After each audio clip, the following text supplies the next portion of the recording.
therefore, I do that. Again, it's kind of a misunderstanding, because what gets talked about so often is there's a paradigm shift. There's a huge difference, again, between counseling from a legal model, right? Having the law have a kind of an external justification, thinking of the law as a justice kind of on an automatic basis, and all of that. So does anyone have any questions? Yes? The first question, how can client find out about this option that exists? Get this. If attorney doesn't know about it. Right. The internet. Huh? The internet. Everybody now, practically, I shouldn't speak in such terms, but so many people now sit down. You know, my website often gets emails like from the middle of the night, and there's like spellings and stuff. And I gotta tell you, I have the image of people sitting down late at night with their computer screen kind of burning in front of them with a drink by them, and just being like, oh my God, my life is falling apart. I need to get some information, I need to educate myself. And then they reach out to me via my website. So I don't want to make it sound like that this is unknown, but don't be surprised if there are professionals that don't know about it. Again, it shouldn't be a surprise. And so many professionals who practice this, especially ADR, think that they understand this side of the river and this way of practicing. So they'll often say, again, as I mentioned before, yeah, I do the same thing you do. Which, you know, I would love to be in one of their mediation sessions, right? Because a lot of times, you know, they'll also mention things that make me wonder if their self-evaluation is accurate. So the internet, which segues very nicely, and I appreciate that question, to the idea of, okay, you say to yourself, hey, you know, I heard about this non-adversarial lawyering. Maybe I want to do that. How do you do that out of law school and open up a law firm? Well, one, no overhead, right? I know that you'll hear this when traditional attorneys come to speak and they'll talk about opening a law firm, but I cannot emphasize the years of debt that I paid off, that it took with a lot of hard work to pay off debt, because I went out and thought, oh my God, this is so awesome. I just can't wait to help my clients. I've seen that movie, right? Build the field, they will come. Oh, this is great. I'll charge, hey, I've been making $50 an hour, right? As a contracting attorney. I've got a great idea. I'll just charge $100.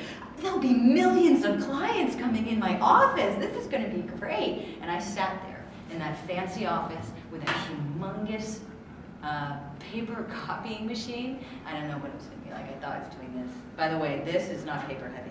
It's almost all conducted in person and efficiently in that sense. So there I am in this office, sitting there by myself. And people call up and they'd be like, hey, on the internet, I saw your website. You seem pretty cool. Can you tell me a little bit about what you do and how much you charge? So I talked a little bit about consensual dispute resolution, the fact that I'm here to, again, support people to make their own decisions, to utilize information from a much wider set than just the law. Hey, sure, we can talk about the law, but let's also talk about finances. You know how many financial professionals abhor the fact that so many family law attorneys go out, negotiate a settlement, have everyone sign it, have the judge do it, and then the financial advisor says, oh my God, this is so stupid. You don't understand the tax treatment of this. You've just given one asset with a super high basis. You gave the same value, hello family law attorney, on the face of it, but then this other one, the basis is super low. So you did not exchange proper value. So financial people will love it when we get them involved prior to signing, right? Instead of after. And so part of what you want to do when you open your own law firm, again, is to not tell them on the phone when they ask about what you do and you tell them about consensual dispute resolution. Do not tell them that you charge $100 an hour. All right, just take my advice. Because you know what you sound like charging $100 an hour? You sound like someone who cannot run with the big dogs, right? Someone who's not really a lawyer. Because they've looked on the internet and they can see what real lawyers charge. And if you don't charge what real lawyers charge, what are you to them? So, like I had a colleague call me up, and she said, I'm having trouble getting business, blah, blah, blah. I said, raise your rates. I'm serious, raise your rates, right? Because what it is then people will know, right, that you went to law school. They'll know that you took out student loans most likely. They'll know that, I mean, my overhead is very low, but still, I mean, just going to a conference cost me $3,000. Just going to a one-day train, everything related to lawyers is incredibly expensive. All your resource materials, all the practice guides I have in my office, all the CPEB books, right? All of that, right? Oh my gosh, I mean, I do qualified domestic relation orders. I mean, the materials on that cost a fortune, right? And what do we have to do? We have to pass all that on to our clients, basically. Which is why so many clients, potential clients, and people in disputes criticize the legal community personally. And why in lots of ways, people who aren't lawyers, us all sitting here and soon to be, you know, we sit around and we talk about, oh, the traditional and the this and the that, but when it comes really down to, hey, people have disputes in our culture. If we step way, way back and think, how as a culture do we deal with that? I would posit that most people find that the system that we all work in is broken. Right? Courtrooms, just try to get a hearing in San Francisco in the Unified Family Law Court right now. They're saying it's going to take months and months and months and months to get uncontested judgments back. Right? Because the budget of the Unified Family Court in San Francisco got absolutely gutted. So are we doing our job? So we can all sit here in the clouds and be thinking like, you know, what do I want to be when I grow up, and opening my law firm and all that, but let's not forget that we're here to serve, right? And we may serve here and do so valiantly and do so for people that really need us. Or we may serve here. And if you serve here, you have to demonstrate that you are a real lawyer. And part of that, I hate to tell you again, sometimes when I see what my bills cost, my clients, you know, I just feel weird. I don't feel comfortable with it. I wish I could work for free, right? But I can't. Because when I tried to work almost for free, not that I'm saying $100 is free an hour, but for lawyers it's almost free, I had almost no clients. So I said to my colleague, raise your rates. She raised her rates and now she's just like, this is great! My phone's ringing all the time. So you look better. So very little overhead. What you probably want to start with if you're going to open a consensual dispute resolution firm is you want to start with the virtual office arrangement.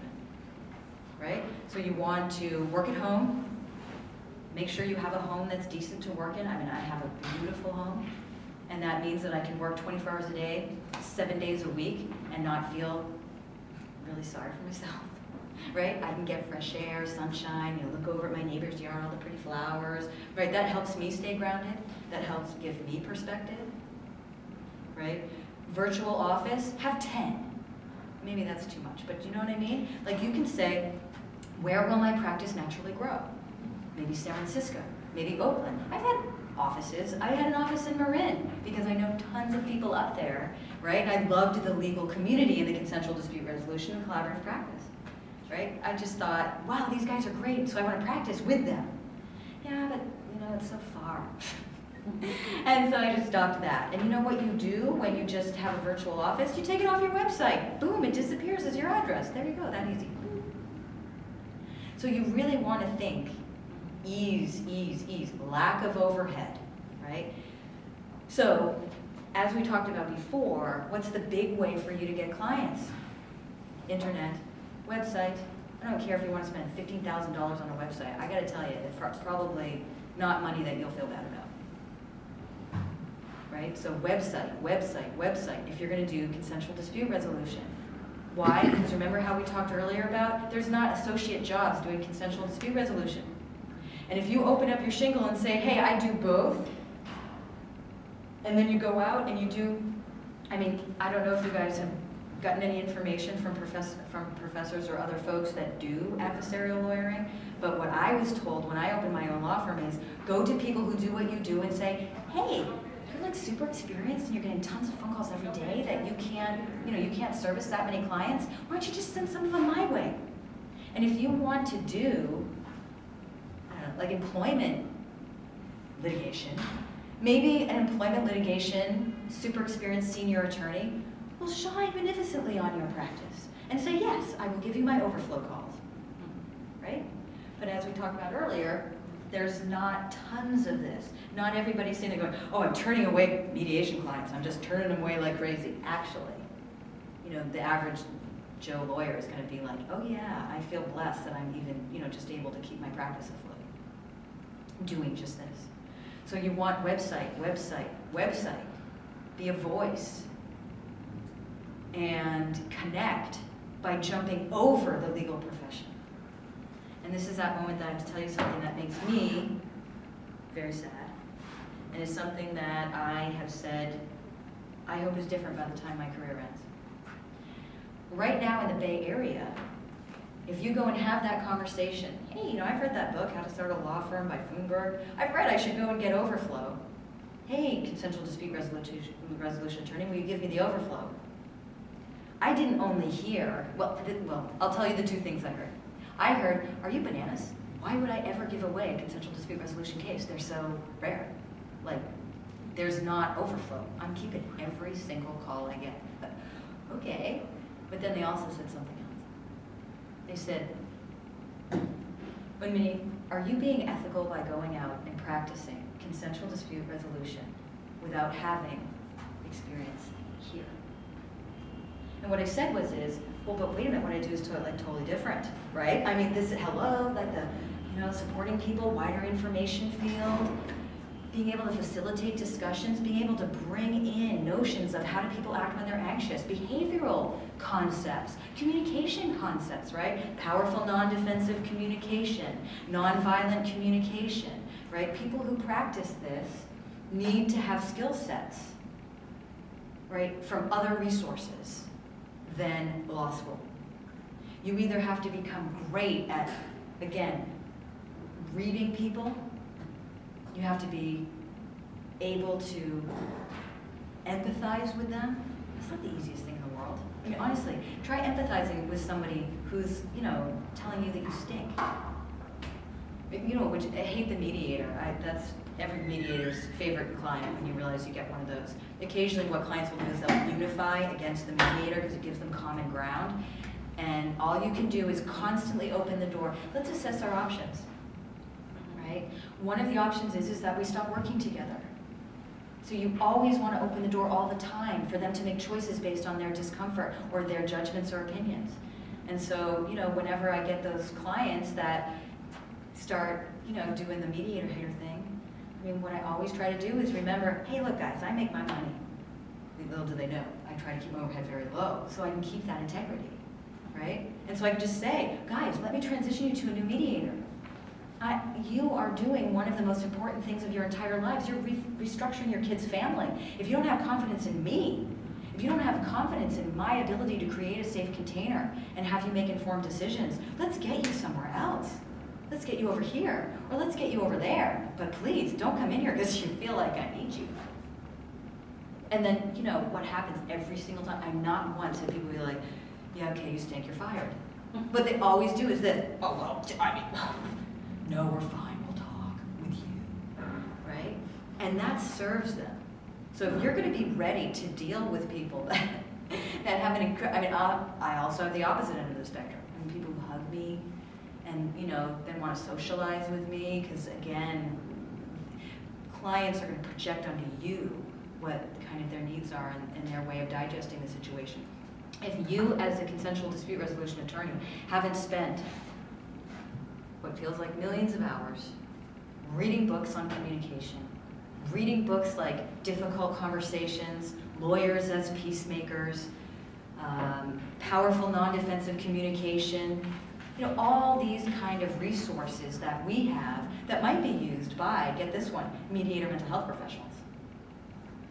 Right? Let's not give them a lock on actually treating people like humans and using information that's out there about how to help them deal with their grief.